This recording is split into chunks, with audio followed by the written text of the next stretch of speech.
எனக்கும் இப்பவே திருச்சி மச்சம் ஒன்ன பார்த்து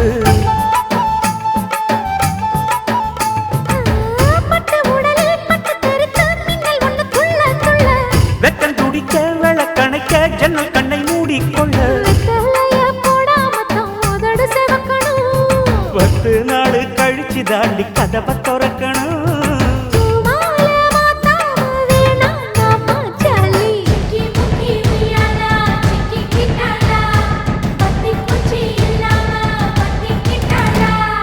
மச்சாங்கிட்ட முந்தானைய தந்து வப்பாளா